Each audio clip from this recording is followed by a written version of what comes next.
hicimos intercambio y hoy me tocó a mí dar la clase que le tocaba a Roger. Entonces, así como Elías estaba tomando el lugar de Eliseo, estaba tomando el lugar de Elías, y yo estoy tomando el lugar de Roger. A mí me tocó preparar el alimento corporal. Muy bien, muy bien.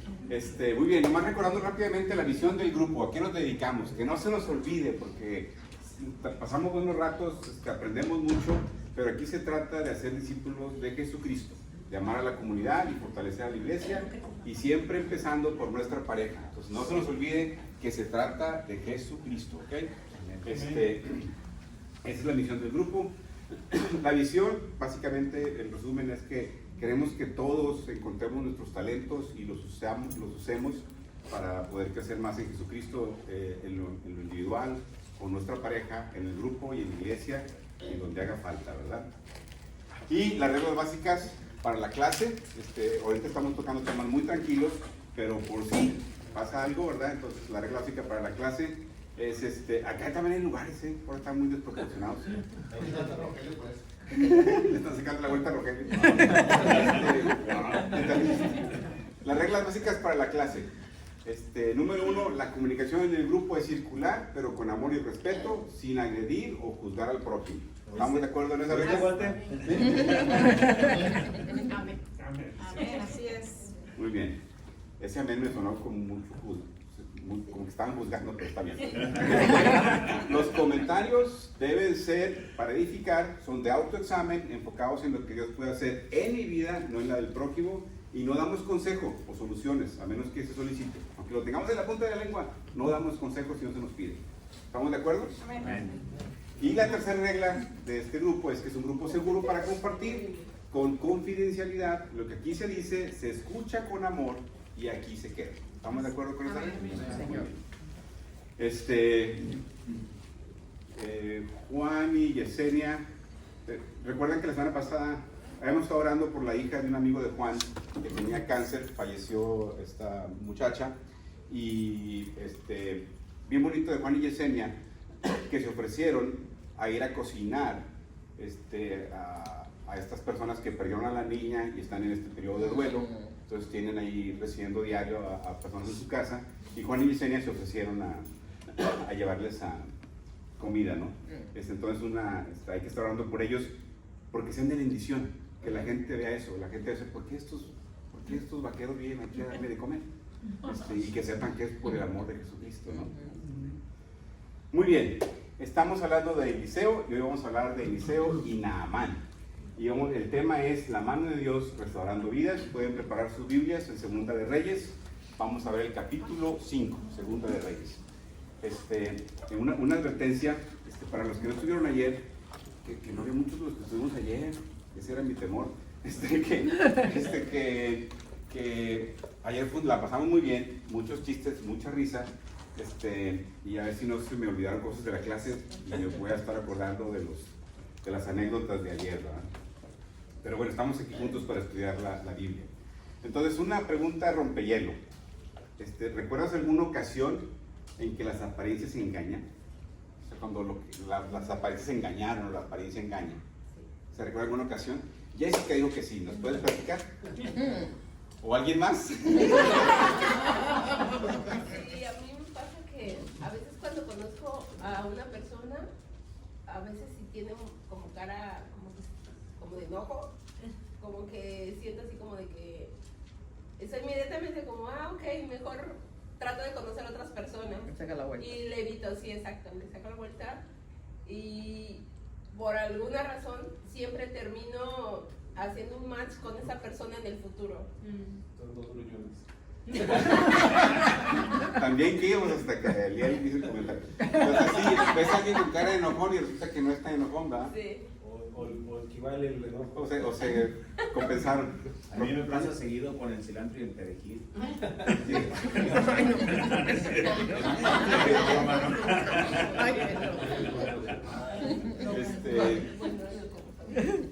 Parece perejil y es cilantro, pero no huele igual. Está confundido, ¿sí? Sí, ya me confundiste posible. ¿Alguien más otro ejemplo donde las apariencias engañan? Yo en lo personal recuerdo mucho que en un trabajo que tenía, hicimos una campaña de publicidad y contratamos un grupo de chavos para que se haga esa campaña de publicidad. Y dentro de ese equipo había una muchachita muy calladita, muy así modosita, que nunca hablaba, nunca decía nada, no opinaba, y todos los demás eran los que opinaban en las juntas y cosas así. Y tuvimos un evento, hicimos el taco más grande de la historia, tratamos de romper el récord Guinness. En Monterrey. Ahí en Monterrey. Y de ahí nació una oficina de los tacos, ¿no es cierto? Y entonces esta muchachita, que tú decías, esta señorita no rompe un buñuelo a centones. La vimos en el evento y traía a todos los carniceros de que, órale, que piquen y que acá y que allá. Y yo le digo, oh, caray. Como, no sé, ustedes están muy jóvenes y yo muy viejito para contarlo, pero ¿se acuerdan de la niñita Chantilly? Sí. ¿Alguien se acuerda del anuncio de la niñita en Chantilly? No, ya pusieron tus cara de... Yo soy de Betín para acá. De Betín para acá. En México había un anuncio de una mantequilla Chantilly que salió una muñequita, una niñita bien chiquita. Y le ofrecían panecito, ¿quieres una mordidita? Y le abría la bocota y se comía todo el pan, ¿verdad? Entonces las apariencias engañan. Vamos a seguir platicando de cómo las apariencias engañan. Ustedes también sí, ¿verdad? Concursos de talentos. A veces vemos concursos de talentos. Hay programa muy famoso de American Got Talent y Britain Got Talent, donde invitan a gente que cante o baile o haga un performance ahí y concursa, ¿no? Y generalmente la gente espera, pues, sí que canten bien, pero uno espera cierta imagen, tiene cierta expectativa de la gente que va a estar en esos concursos. Generalmente estos son ganadores de diferentes temporadas, pero a veces las apariencias engañan. Y vamos a ver si se puede transmitir esto. Vamos a ver. How old are you, Susan? I am 47. Ah, sí. And that's just one side of it.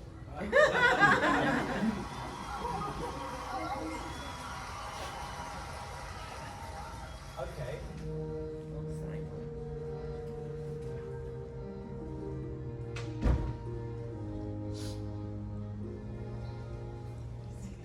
I dreamed a dream in time gone by.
Thank you very much, Susan Pierce.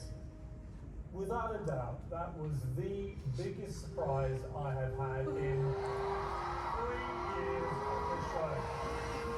When you stood there with that cheeky grin and said, I want to be like Elaine Page, everyone was laughing at you.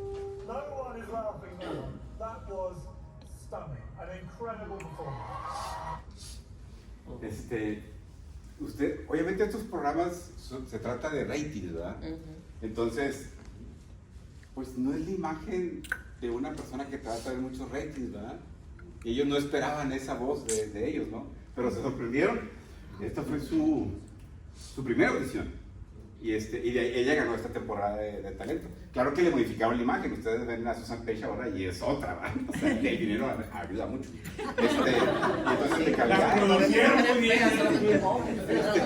Entonces le cambiaron su imagen, pero lo interesante es cómo pues llega y pues los jueces no la pelan, ¿verdad? Esos jueces tienen fama de ser muy sangrones, ¿verdad? Y como que ándale, canta ya para el que sigue, ¿verdad? Ya cántale, ¿verdad? Me acuerdo aficionado de Roma. Mande, bueno, ahí la vara era diferente. Y al fin de cuentas, como se sorprenden de que, caray, sí canta, ¿no? Y se dan cuenta de que el público es el que también se ve sorprendido, ¿no? Entonces, así pasa muchas veces, que las apariencias engañan. Entonces, vamos a estudiar ahora cómo las apariencias engañan y vamos a ver este evento de Eliseo con Naamán, estamos aquí en Naamán, pero nada más unas preguntas generales para estar todos a tono. Yo quería preguntarles, ¿qué creen que es un profeta? ¿Qué es un profeta? ¿Qué han escuchado? ¿Qué dicen? ¿Qué piensan? No hay respuesta correcta, nomás estamos platicando. ¿Qué es un profeta? Nada más estamos platicando, pero el que se equivoque, allá hay limones atrás. No, es que el día de ayer, para los que no fueron al evento, el día de ayer hicimos concursos, entonces el que contestaba mal tenía que chuparse un limón. Y el que contestaba... Faltaba el tequila. Hicieron la advertencia, hay limón, pero no hay tequila. ¿Le van a echar limón a las Contagiante conchitas o qué? No, solito, y allá hay limones, entonces no es cierto, no más preguntar, ¿qué es un profeta? Es el que escuchaba la voz de Dios El que escuchaba y la se voz lo de traía Dios al pueblo. y se lo traía al pueblo. Pues ya. Como que chupo limón como quiera. No, yo soy Sacan el no. limón. El que escuchaba la voz de Dios y se la traía al pueblo. Muchas veces tenemos la percepción de que el profeta es el que ve al futuro, el que adivina el futuro. Dímelo a mí. Llamado por Dios. Llamado por Dios, muy Claro, bien. sí. Llamado por Dios, escucha el mensaje de Dios, se lo trae al pueblo. Muy bien, ¿alguien más?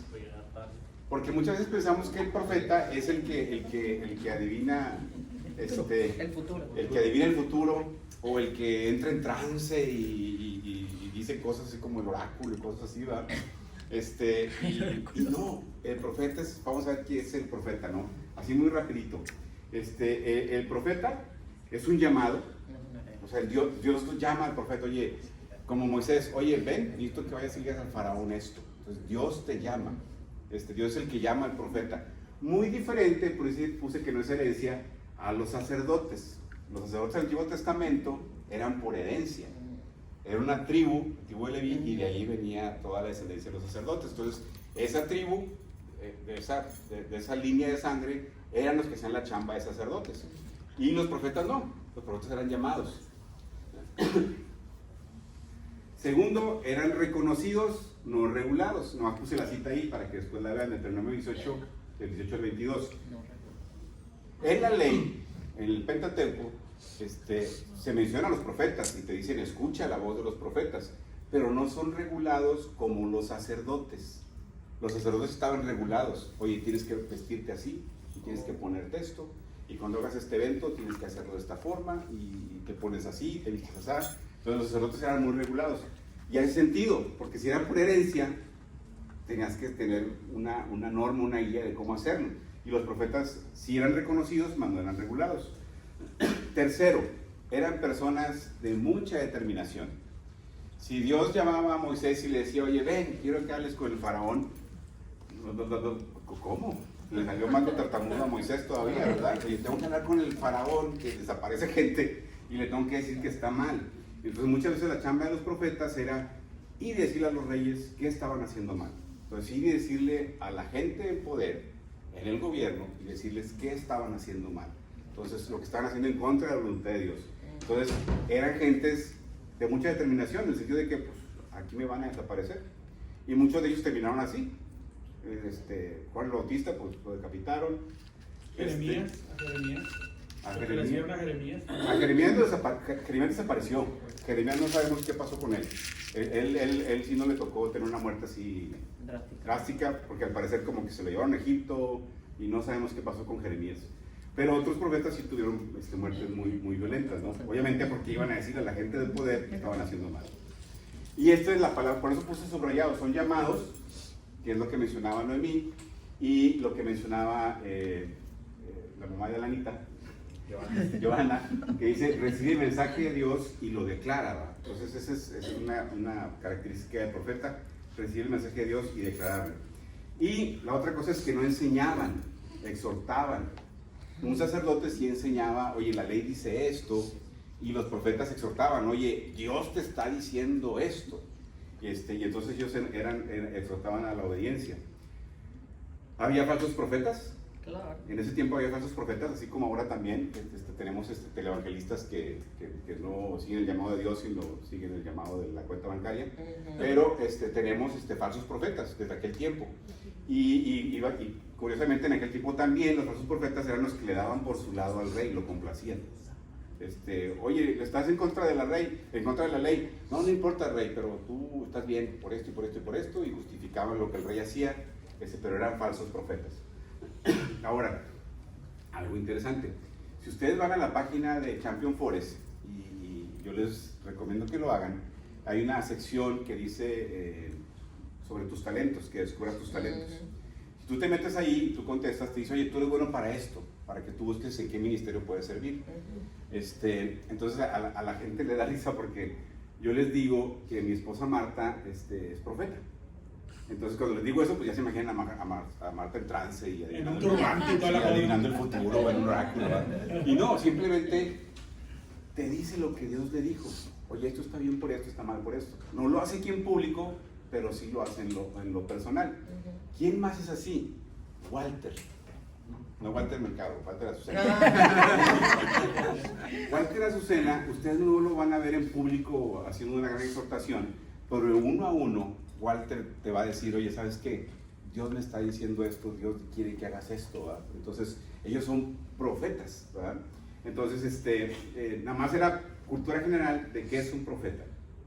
Ahora bien, yo les quería dar unos antecedentes históricos sobre Eliseo, para estar más o menos todos en el mismo canal. Y ahí está un mapa de Israel en los tiempos del profeta Eliseo. Pero nomás para repasar, como siempre, yo les recuerdo que hago una línea del tiempo del año 2000 y luego 1500 antes de Cristo, 1000, espero que ya se le hayan aprendido esta, 500 antes de Cristo y tenemos a Jesucristo. Nunca se me cae. Y hay limones, ¿eh? Entonces, en el año 2000, más o menos, ¿de qué época estamos hablando? Más o menos, números redondos, estamos hablando de Abraham. En el año 1500, más o menos, ¿de quién estamos hablando? De Moisés. Bueno. En el año 1000, ¿de qué tiempo estamos hablando? De David. Estamos hablando de la época de David. Y en el año 500, ¿de qué época estamos hablando?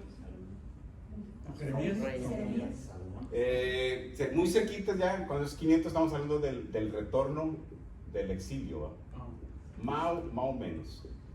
¿Sí? Entonces tenemos a Abraham, Jacob, Isaac, tenemos que José se va a Egipto, luego tenemos que los hacen esclavos en Egipto, Moisés los libera, andan 40 años perdidos en el desierto por la falta de fe, Josué conquista la tierra prometida, ¿verdad?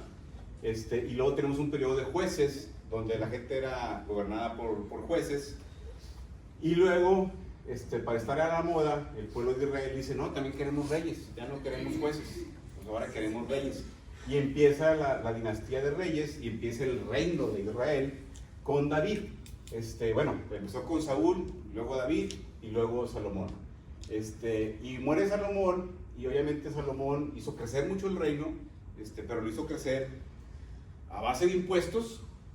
Pues, ¿de dónde hacer lana para el templo y para todo? Pues de impuestos. Entonces lo hizo a base de muchos impuestos, y lo hizo a base de alianzas. Se aliaba con gente de otros países, pero obviamente de otras culturas y de otras religiones. Y fue una forma que Salomón hizo para crecer mucho su imperio. Entonces tuvo muchas mujeres, aunque era el hombre más sabio del mundo, después ya lo entendió, pero en su juventud tuvo muchas mujeres, tuvo muchos hijos. Muere el rey Salomón y obviamente se crean muchas broncas en el reino, y se divide el reino. Cuando muere Salomón, se divide el reino en el norte y en el sur. En el sur queda la parte de... ¿Cómo estaba la Lupita que me decía Eliseo? Elías, perdón. ¿El láser? Sí, junto Lázaro. Ahí está. Entonces tenemos el reino del norte, que es el reino de Israel, y tenemos el reino del sur, que era Judá. Y en el reino del norte tenemos la capital, era Samaria. Por eso cuando a veces dicen Samaria, se están refiriendo al reino del norte, que es Israel. Y cuando hablan de Judá, están hablando del reino del sur, y la capital era Jerusalén. Entonces, pasa algo bien interesante. Cuando se divide el reino del norte, de plano se le fueron las cabras, y se fueron mucho por el lado de la idolatría. A tal grado que uno de sus reyes se casó con una mujer muy famosa, que es Jezabel. Y Jezabel era una sacerdotisa de Baal. Entonces esa le tocó a Elías. Entonces a Elías le tocó estar peleando contra la idolatría que Jezabel había traído como reina a Israel. Y después pasan y se queda otro hijo del rey, y luego el hermano del hijo y cosas así. Entonces a Eliseo le toca lidiar con Jezabel, pero ya era la mamá del rey. Pero era la que seguía mandando, al fin de cuentas. Aunque todo lo hablaba con el rey, al fin de cuentas la que seguía mandando ahí era la Jezabel, que era la mamá del rey. Y obviamente era una persona, era una profeta de un dios pagano. Y si se fijan, en los profetas no es muy común que hagan muchos milagros. Y con Elías y Eliseo sí vemos muchos milagros. ¿Pero por qué? Porque Dios se da cuenta de que, oye, necesito que mis profetas hagan estos milagros para poder señalar en contra de estos sacerdotes de Baal. Entonces, por esa razón ellos estuvieron en una época donde Dios les tuvo que dar estos dones de hacer muchos milagros. Y otra cosa que les quería platicar, que descubrí, es que Eliseo era de la Jais. Eliseo era de la Jais, o sea, ¿se acuerdan que nos han platicado que iba con el rey y le hablaba y le decía? O sea, ese era el nivel de Eliseo. Eliseo se movía a buen nivel. Veíamos a la mujer esta que le resucitó el hijo, cuando Tsunamita, que le decía, oye, ¿qué ocupas un favor con el rey? Yo voy y hablo con el rey. Te hago el paro. Yo te hago el paro con el rey, tengo palancas. Porque Eliseo sí era de otro nivel socioeconómico. Por eso se pudo, o sea, tenía medios de producción, tenía tierras, y él se dedicó a ser profeta, ¿no? Entonces, esto es para tener un antecedente de cómo están las cosas. Ahora bien, si vemos aquí, tenemos, dice reino de Aram Damasco. Pero esta parte de aquí, cuando en la Biblia hablan de Siria, están hablando de esta parte de aquí, que es el reino de Aram. Y es el reino de Siria. Ya para la época de Eliseo, antes, en tiempos de Salomón, Siria le rendía tributo a Israel. Para después de Salomón ya habían crecido bastante y era al revés. Ellos iban y se independizaron de Israel primero, se quitaron el yugo de Israel, y luego iban y hacían incursiones a Israel. Iban, los saqueaban, los robaban, llevaban sus cosas, o sea, ya no te doy tributo, ahora voy y te quito tus cosas. Entonces, eso es lo que estaba pasando con este reino que se llama, aquí le dicen Aram Damasco, la capital es Damasco, pero cuando hablan de Siria o hablan de Aram, estamos hablando de esta parte. ¿Se acuerdan de algún arameo muy famoso en el Antiguo Testamento? Arameo, muy famoso en el Antiguo Testamento. ¿Quién dijo? Abraham. Abraham era arameo. Entonces, pero pues bueno, él no tiene la culpa que sus ancestros se pelearon con el rey. Muy bien. Vamos a empezar el estudio bíblico. Vamos a leer los 3 versículos, porque es una historia que quisiera que todos pusiéramos atención y la siguiéramos. Alguien que la quiera leer en sus Biblias o aquí en el pizarrón, en la versión, vamos a decir que escogen, ¿verdad? ¿Sí les llega? ¿Sí se ve de perdido en primera o segunda fila? Sí. Naamán, jefe del ejército del rey de Siria, era un hombre muy importante delante de su señor y tenido en gran estima, porque por medio de él el Señor había librado a Siria. El hombre era un guerrero valiente, pero leproso.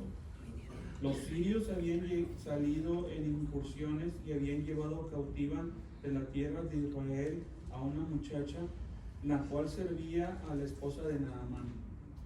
Ella dijo a su señora: ojalá mi señor se presentara al profeta que está en Samaria, pues él lo sanaría de su lepra. Muy bien. ¿Qué sabemos de Naamán? ¿Qué era Naamán? ¿Era un general? ¿Y era un general cualquiera? ¿Sí? ¿Y qué decía del rey? El rey era estimado, o sea, era de los generales de los que le ayudaban bastante, ¿no? Hay algo bien interesante aquí, súper interesante. Dice que, acuérdense lo que les acabo de decir, que Siria iba y tenía incursiones en Israel y los saqueaba. Y esos eran batallas que había ganado este general Naamán. ¿Y qué dice ahí? ¿Qué dice ahí? ¿Quién fue el que permitió eso? ¿O quién fue el que le dio eso a Naamán? A Naamán? En el verso 1. Dios. Dios. El Dios de Israel había permitido que este general incursionara en Israel y lo saqueara. Uno se puede escandalizar cuando ve eso, pero ¿qué nos dice eso? Que Dios está en control de todo. Dios está en control de todo. Para su bien. En su voluntad, Claro. En su bendita voluntad, en su sabia voluntad, en su amorosa voluntad, Él está en control de todo. Y en ese momento uno puede decir, oye, qué malo es Dios, ¿verdad? Pero aquí el profeta está diciendo, Dios le permitió a él hacer eso. Ahora, y este es otro tema bien interesante, que a mí me llegó mucho. Dice que este hombre era valeroso en extremo, pero, siempre hay un pero, ¿verdad? ¿Cuál es el pero del general? Parecía de lepra. Era leproso el general. Un hombre exitoso, que Dios le había permitido ganar muchas batallas. El rey lo veía con mucha admiración, lo tenía en alta estima, pero era leproso. Y eso me hace pensar en esto, que la realidad es que todos tenemos un pero. O sea, podemos tener una imagen muy exitosa, podemos tener mucho éxito en algunas áreas, pero todos tenemos un pero. Muy a la vista, muy escondido. A lo mejor esta lepra, a lo mejor él en la batalla lo podía esconder, a lo mejor con su armadura o su vestimenta de guerra, a lo mejor no era lo que se notaba. Y yo creo que entre tantos espadazos, pues nadie se iba a fijar en eso, ¿va? Pero a lo mejor ahí nadie notaba eso, ¿va? Pero se acababa la batalla y él era un leproso. En la Biblia dice lepra, pero puede ser una enfermedad de la piel, no sabemos cuál sería, ¿verdad? Pero es una enfermedad de la piel, pero que era lo que le podía, ¿no?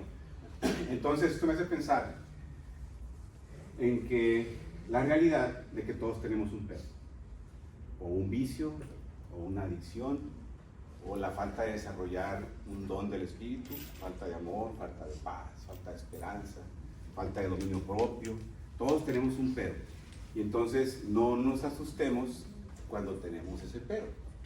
Lo importante es descubrir, oye, ¿cuál es el pero que yo tengo ahorita, ¿no? Entonces aquí él tenía la lepra. Y segundo, en el versículo 2, dice que narra de una muchacha que dice que eso lleva cautiva de la tierra de Israel. O sea, Siria hace incursiones contra Israel, lo saquea y saquea sus bienes y su gente, ¿va? Se llevan a esta niña y se la llevan a Siria. Y esta niña, dice una muchacha, ¿va? Esta muchacha servía en la casa del general. La ponen como criada en la casa del general. Póngase en los pies de esta muchacha, ¿cuál sería su sentimiento? ¿Cómo vivirías tu vida sabiendo que estás ahí de criada porque fueron por ti, básicamente te robaron y te traen ahí a trabajar? Rencorosa. Rencorosa, eso era lo normal, ¿no? Amargada, y estoy aquí yo, contra mi voluntad. Y aquí me robaron y me trajeron y aquí me tienen. Entonces, uno dice, mi mente normal dice, pues debería estar llena de rencor y amargada por esa situación, ¿verdad? Y rencor contra todo, rencor contra Dios, rencor contra los reyes de Israel que no se supieron defender, rencor contra los que la secuestraron, rencor contra la gente que ahora es su ama, ¿verdad? O sus amos, ¿verdad? ¿Y qué vamos en el versículo 3? ¿Qué hizo esta muchacha en el verso 3? Ella le recomendó que le llamara a Eliseo. Ella le recomendó. Gracias, Tania. Ella fue la que le recomendó. Entonces, ¿estaría realmente ella rencorosa? ¿Estaría ella realmente amargada? Yo creo que apreciaba a sus patrones. Apreciaba a sus patrones. Yo creo que tenía un corazón sano ella, ¿va? De contentamiento. Y seguramente también sus patrones algo tenían que ver de que ella les dice, oye, pues, ¿para qué batalla el general? Que vaya a Samaria con el profeta, ¿va? Y él lo puede sanar de su lepra. De ese pero que tiene él, el profeta se lo puede sanar. Entonces ella les da el remedio, una muchachita insignificante. Y en esta historia, a mí me gusta mucho porque en esta historia no dice su nombre, no dice quién era, quién eran sus papás, o quién era su mamá, o de dónde venía. Simplemente es una muchachita insignificante. Que a lo mejor tú pensabas que no quebraba un buñuelo a centones. Y ella es la que le dice, mi patrón debería ir con el profeta. Y esto habla mucho de cómo Dios siempre usa a personas insignificantes para hacer cosas extraordinarias, ¿verdad? Entonces vamos a ver cómo Naamán es restaurado, y aunque toda la historia se centra en lo que hizo Eliseo, todo empezó con esta muchachita. Ahora bien, hay algo que mencionaba Francisco, que sus patrones eran buenos. O sea, algo habría, porque lo que nos dice es que la muchacha le dijo a la señora, y la señora le tiene que haber dicho a Naamán, porque Naamán fue y le dice al rey, oye, me dicen que está pasando esto. Pero hay algo que quiero señalar, que Dios está trabajando ahí, ¿verdad? Y esta señora, yo imagino que si Naamán hubiera sido muy mal esposo o muy mal patrón, a lo mejor el esposo hubiera dicho, oye, para que se quede con su lepra, ¿va? ¿Por qué le voy a andar diciendo yo? ¿Va? Está ocupado con otras cosas, ¿va? ¿Para qué le ando diciendo lo que dijo esta muchacha insignificante? A lo mejor es un chisme o es ideas de esta muchacha. ¿A qué le digo que se quede con su lepra? ¿No? Entonces no era una persona, no era una esposa tóxica, ¿va? Sino que, oye, hay esto, déjame te digo. No era una señora celosa, porque a lo mejor la mujer pudo haber pensado, oye, si así andan atrás de Naamán, ¿va? Si le curan la lepra, pues nada, me lo arrebatan, ¿va? No, así déjamelo leprosito. Está intocable, dijo, está intocable. Así déjenmelo, ¿va? Y no, oye a la muchachita y le dice al esposo, ¿va? Haz esto. Y entonces, ¿qué pasa? Vamos a leer del 4 al 9, alguien que lo lea. Ese lo puse nomás en una versión porque el estudio se lo brincaba y para mí es muy importante ver esta parte también. Entonces Naamán le contó al rey lo que había dicho la joven israelita. Ve a visitar al profeta, le dijo el rey de Aram. Te daré una carta de presentación para que se la lleves al rey de Israel. Entonces Naamán emprendió viaje y llevaba de regalo 340 kilos de plata, 68 kilos de oro y 10 mudas de ropa. La carta para el rey de Israel decía: mediante esta carta presento a mi siervo Naamán, quiero que lo sanes de su lepra. Cuando el rey de Israel leyó la carta, horrorizado rasgó sus vestiduras y dijo: ¿acaso soy Dios para dar vida y quitarla? ¿Por qué este hombre me pide que sane a alguien con lepra? Creo que solo busca pelear conmigo. Sin embargo, cuando Eliseo, hombre de Dios, supo que el rey de Israel había rasgado sus vestiduras en señal de aflicción, le envió este mensaje: ¿por qué estás tan angustiado? Envíame a Naamán, así él sabrá que hay un verdadero profeta en Israel. Entonces Naamán fue con sus caballos y carros de guerra y esperó frente a la puerta de la casa de Eliseo. Entonces vemos que para ese tiempo Siria era superior militarmente que Israel del norte. Entonces ellos tenían supremacía sobre Israel, ¿no? Militarmente y ya en ese tiempo también económicamente. Entonces el rey lo manda, ¿va? Y le manda una carta al rey diciéndole, oye, va Naamán para allá, pues, quiero que lo cures, ¿verdad? ¿Por qué se asustó el rey de Israel? Porque dice que hasta se rasgó las vestiduras. Porque pensó que era una estrategia como política que iba a terminar en guerra, ¿no? Exactamente, exactamente. Es cuando lo vi dije, este pobre cuate dijo, no, este cuate te va a poner aranceles y luego va a mandar al ejército y luego me vas a... Entonces, él por eso se escandalizó, porque dijo, y este es un pretexto, lo que él quiere es venir a invadirme otra vez y venir a saquearme y estamos en un tratado de paz y lo que quiere es romper ese tratado y un pretexto para venir a invadirnos, ¿verdad? Y por eso él dijo, no, pues ya mejor me rasgo las vestiduras, va a venir a saquearnos y nos va a llevar a todos de encuentro. Es lo que él pensó, obviamente, ¿verdad? Y entonces Eliseo se acuerda de eso, se entera de eso, y entonces Eliseo se apunta para intervenir, ¿verdad? Le dice, oye, no, mándamelo. ¿Por qué creen que Eliseo quería mucho al rey? ¿Por qué Eliseo lo habrá hecho? No se entendió que era de parte de Dios. Dice, mándamelo. Mándamelo. Pero ¿sería porque le interesaba el rey o por qué lo hizo Eliseo? Por mantener la paz.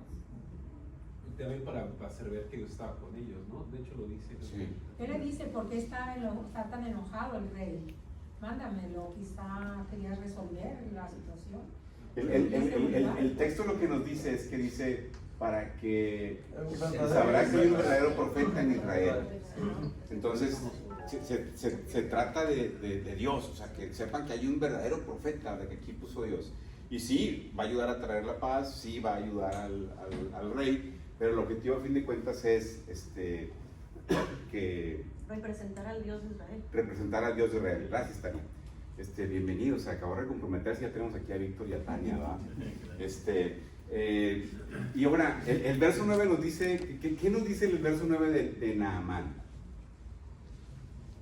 Que estaba bien equipado. ¿Estaba bien equipado? Los caballos de guerra, sí. Se iba ya bien resguardado, ¿no?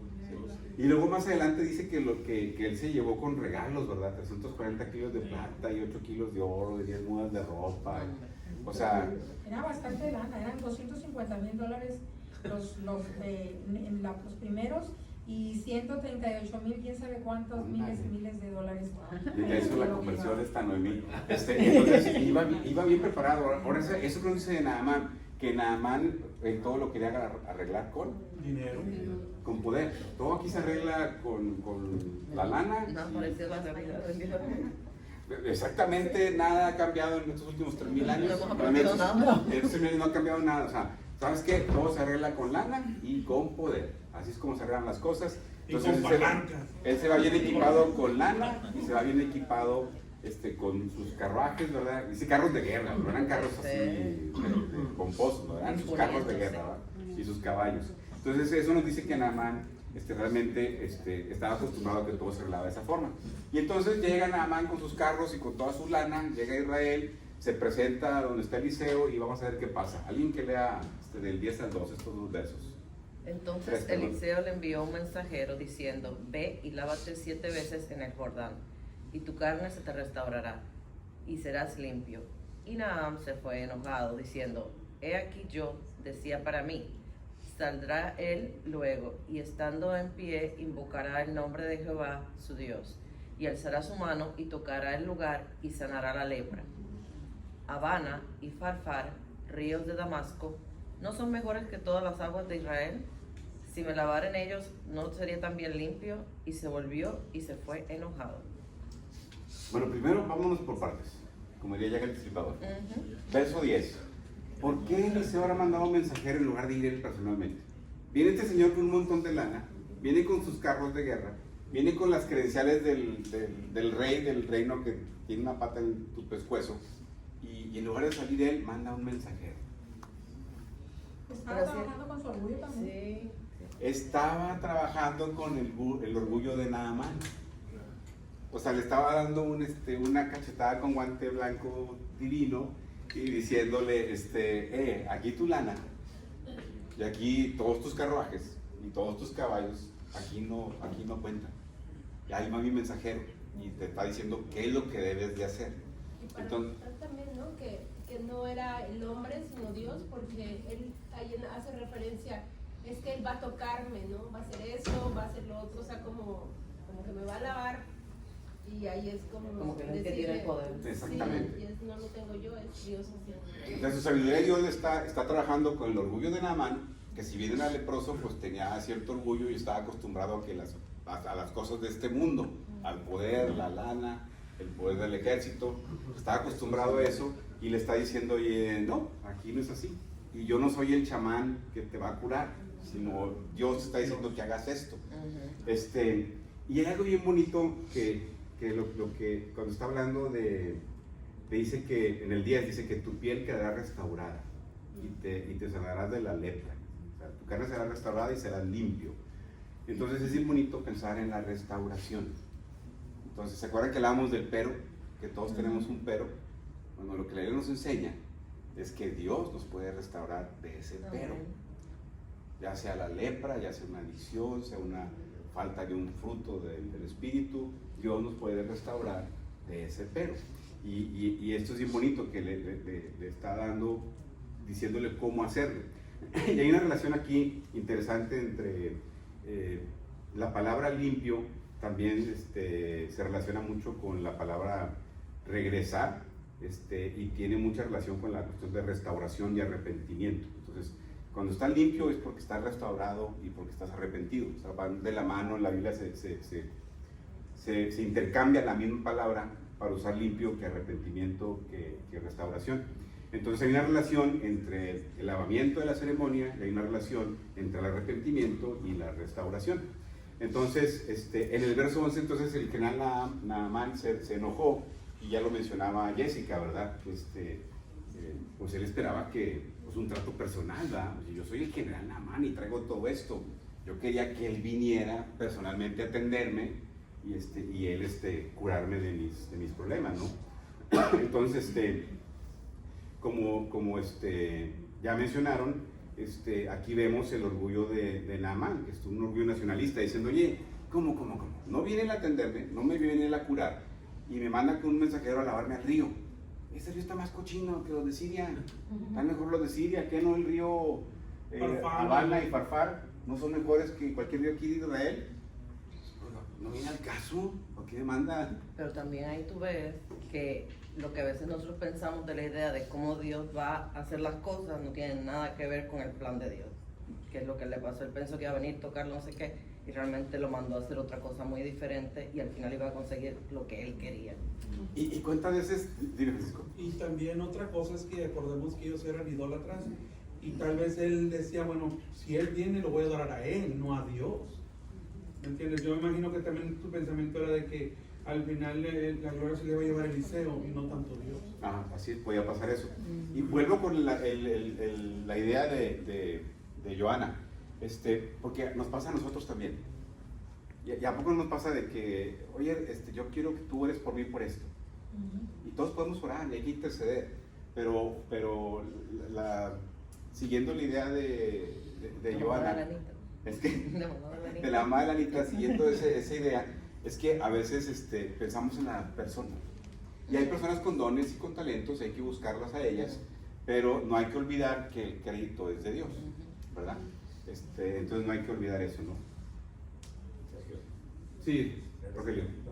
¿Le regreso? Sí, pero ahí también lo que yo noto es que él dice, él invocará el nombre de Jehová su Dios. O sea, esto deja ver que busca el favor, pero no la fe en él. Y cuando Eliseo hace esta mención de que él verá que es un profeta, un verdadero profeta, es este margen de contacto directo para poder decir la gloria y el poder es de Dios. Ajá. No lo hace precisamente directo porque él era incrédulo a una verdadera existencia de Dios. Sí, seguramente si no manda el mensajero, aunque le explicaran, él iba a decir, el bueno es Eliseo, ¿verdad? Bueno, Eliseo. ¿Sabes qué bar me llevo Eliseo, no a la muchacha? Bueno, entonces vemos que Dios restaura cuando le obedecemos. Hay una parte que se omite aquí, el verso 13, porque se enoja el rey y dice, vámonos, yo ya no quiero aquí nada, no voy a pelar. Y en el verso 13 es algo bien interesante porque dice que sus siervos o sus generales, la gente que lo acompañaba, ¿verdad? Le dicen, oiga, general, pues ya vino hasta acá, hombre. O sea, a lo mejor hubiera pedido cosas más difíciles. Le está pidiendo que vaya al río y se lave 7 veces. ¿Sí? En los versículos anteriores, cuando lo enuncié, se ve mucho las expectativas de Naamán. Ajá. Y que si él se aferra a ellas, no va a recibir el milagro. Bolas, Entonces, ¿sí? es interesante porque cuando miramos lo de pacificadores, a veces así nos aferramos a las expectativas. Que debe de ser así, debe de ser así, debe de ser acá. Y no recibimos lo que Dios quiere. Gracias, Cintia. Pero sí es cierto, Naamán, él tiene ciertas expectativas de cómo debían de ser las cosas. Y no se le cumplen y se frustra y se enoja. Ah, entonces ya no juego, ya me regreso. Y es cierto, nos pasa en la pareja. Pues yo tengo expectativas y mi pareja no tiene nada que ver con esas expectativas. O sea, son mis expectativas. O sea, mi pareja no es por ley no se tienen que cumplir, o simplemente son mis expectativas, no son las de él. Y entonces si no se cumple como yo quiero, pues también me molesto, ¿verdad? Creamos ídolos. Ya no juego, caemos en la idolatría, ¿verdad? Lo que explicábamos. Entonces, sí vemos cómo Dios está trabajando con las expectativas de Naamán, y que sepa que lo importante no son expectativas, sino lo que Dios quiere, ¿verdad? Entonces, volviendo al tema, sus ayudantes le dicen, oye, general, pues ya viniste hasta acá, hombre. A lo mejor si te pide, ve y sube a la cumbre más alta del mundo, y lo hubieras hecho. Y nomás te diciendo que te vayas al río y que te des 7 lavadas y ya, o sea, pues general, pues ya hágalo, ¿verdad? Y entonces, él les hace caso, ¿verdad? Entonces vemos aquí esta otra parte en que lee estos 2 versos. Entonces descendió y se zambulló 7 veces en el Jordán, conforme a la palabra del varón de Dios, y su carne se volvió como la carne de un niño y quedó limpio. Y volvió al varón de Dios, él y toda su compañía, y se puso delante de él y dijo, he aquí, ahora conozco que no hay Dios en toda la tierra sino en Israel. Te ruego que recibas algún presente de tu siervo. Ahora, es bien bonito aquí. Además de la piel, ¿qué más se restauró de Naamán? Su fe. Ella creía que, oye, hay un Dios, y el Dios es ese Dios de Israel. Entonces, sí, la lepra se sanó, pero si se hubiera hecho de la manera inmediata que él quería, eso es lo único que se hubiera sanado, es lo único que se hubiera restaurado. Pero de la forma en que Dios lo hizo, se restauró su corazón. Y él ya reconoce de que, oye, ¿sabes qué? Ahora yo sé que el Dios es el Dios de Israel. ¿Víctor? Es que al final lo más importante es la sanación del corazón de la persona, la sanación de conocer a Dios, de llegar a tener, bueno, hoy en día una intimidad con Él, una relación con Él. Los efectos secundarios que si bendiciones materiales, si bendiciones de salud, eso ya es una bendición extra, no, pero lo importante es eso, que él pudo tener ese acercamiento y reconocer que había un Dios. Exactamente. Y en nuestra sociedad muchas veces nos dejamos llevar por eso. Lo importante es que bendíceme con una casa, y bendíceme con otra casa, y con una casa en el lago, y bendíceme. Esas son bendiciones, Dios me quiere, están esas bendiciones. Y lo que Dios quiere es, espérate, yo quiero restaurar tu corazón. Lo demás es secundario y también te lo voy a dar, pero lo que me interesa es restaurar tu corazón. Sí, Rogelio. De hecho, eso platicaba en la mañana con Cintia, ¿te acuerdas que te estaba diciendo? Inclusive es un error que cometemos al evangelizar, al prometerle los milagros a la persona y no la restauración con la relación con Dios. Entonces, cuando la persona no recibe esos milagros, se va decepcionada. Pero más sin embargo, cuando vemos la actitud de nuestro Señor es con la mujer tsunamita, con los leprosos, normalmente con quien tuvo contacto primero le decía, tu fe te ha salvado, con el ladrón en la cruz, y después venía el plus, el extra, ¿no? La sanidad, al ladrón en la cruz le dice, de cierto te digo que hoy estarás conmigo en el reino. No lo baja de la cruz y le dice, ya te salvé, vete, ¿no? Le da esa promesa. Entonces, ese es el verdadero sentido del evangelio, saber que vamos a ser restaurados en una relación con Dios. Y sí, Noemí.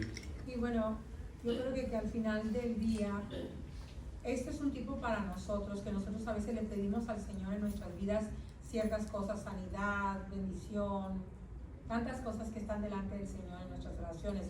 Pero a veces nosotros pensamos, como Naamán, que va a ser, el Señor va a responder de forma inmediata, o como un rayo va a caer eso, o se va a abrir automáticamente las puertas que uno está esperando.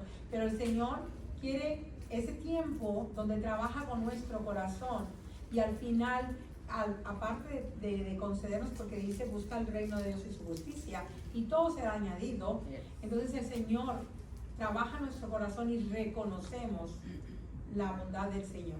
Sí, todos queremos el milagro, pero le sacamos la vuelta al proceso de restaurar. Eso le sacamos la vuelta a eso, ¿no? Y queremos el milagro, ya el milagro ahorita va, y Dios siempre tiene un plan para otras cosas, ¿no? Y vemos que entonces él, lo normal, pues ya traía la lana, ¿verdad? Entonces le dice, oye, pues ya me curaste, te ofrezco esto, ¿no? Dice que le quiere dar un presente. Pero ¿qué responde este Eliseo? ¿Alguien quiere esta parte ya para terminar? No se amontonen, ¿lean en su Biblia o aquí? Yo lo leo. Adelante. Pero Eliseo respondió, tan cierto como el Señor vive, a quien yo sirvo, no aceptaré ningún regalo. Aunque Naamán insistió en que aceptara el regalo, Eliseo se negó. ¿Quieren que le diga? Sí, adelante. Okay. Entonces Naamán le dijo, está bien, pero permítame por favor cargar 2 de mis mulas con tierra de este lugar y la llevaré a mi casa. A partir de ahora nunca más presentaré ofrendas quemadas o sacrificios a ningún otro Dios que no sea el Señor. ¿Por qué Eliseo no aceptó el presente?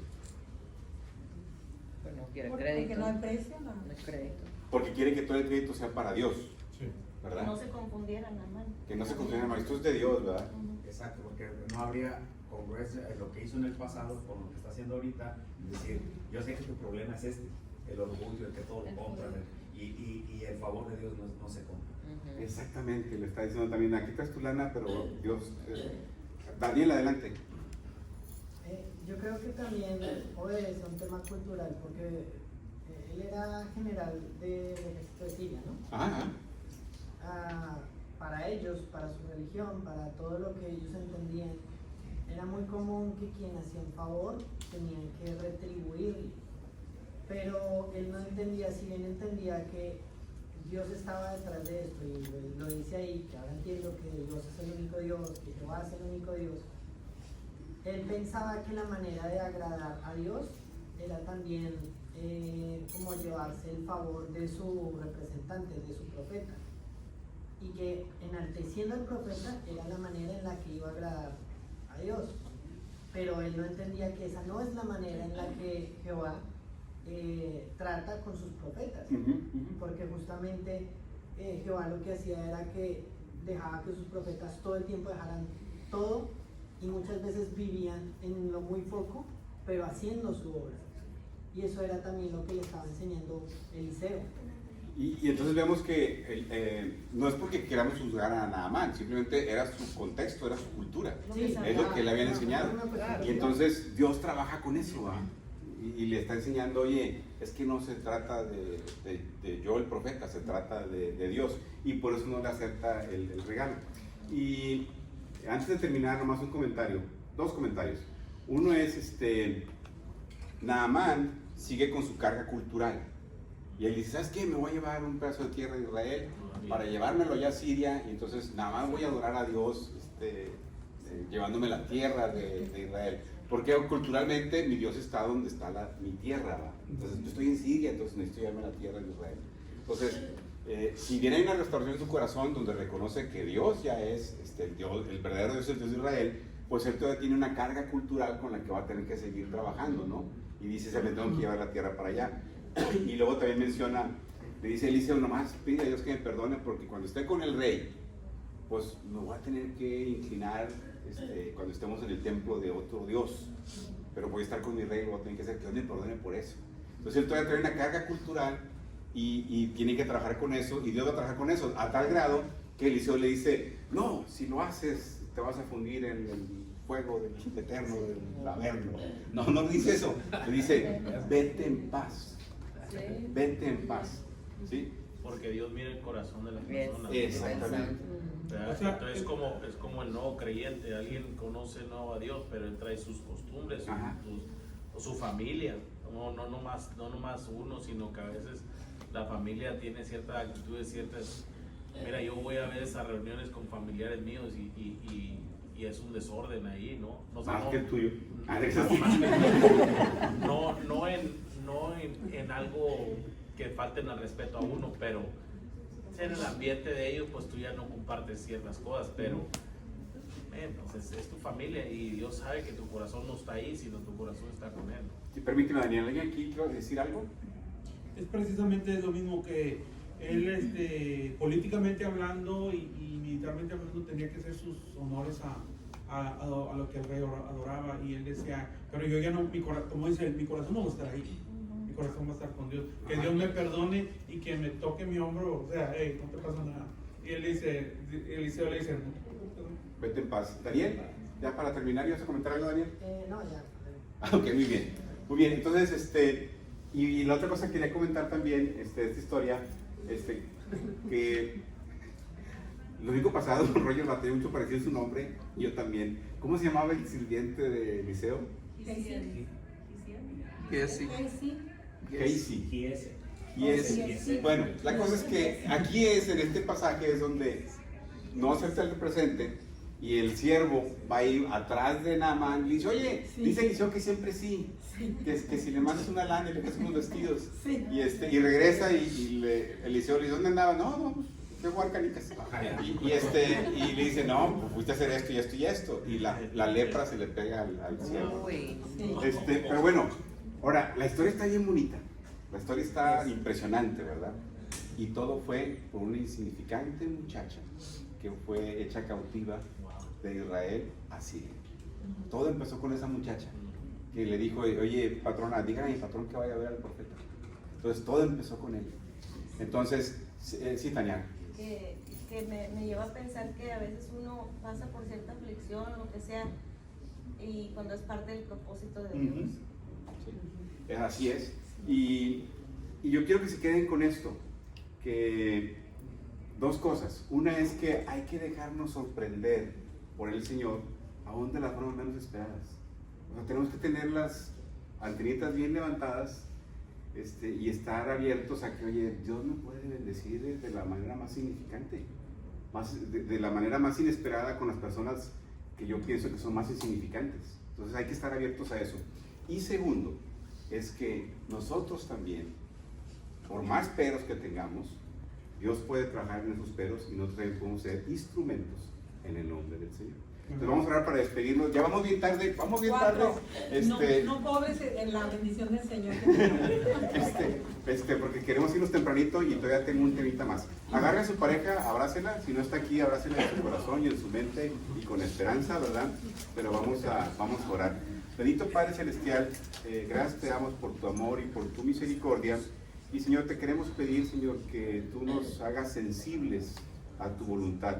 Que nos hagas sensibles, Señor, a tu palabra, que nos hagas sensibles, Señor, a lo que tú quieres que hagamos. No permitas que cerremos nuestra mente y nuestros oídos a las personas que nos rodean y que nos están haciendo saber cuál es tu voluntad. Y Señor, restáuranos, Señor, ese pero que tengamos en nuestro corazón, tú trabaja en él, lo ponemos en tus manos para que tú trabajes en él, que tú nos restaures y que nos permitas ser instrumentos para tu reino.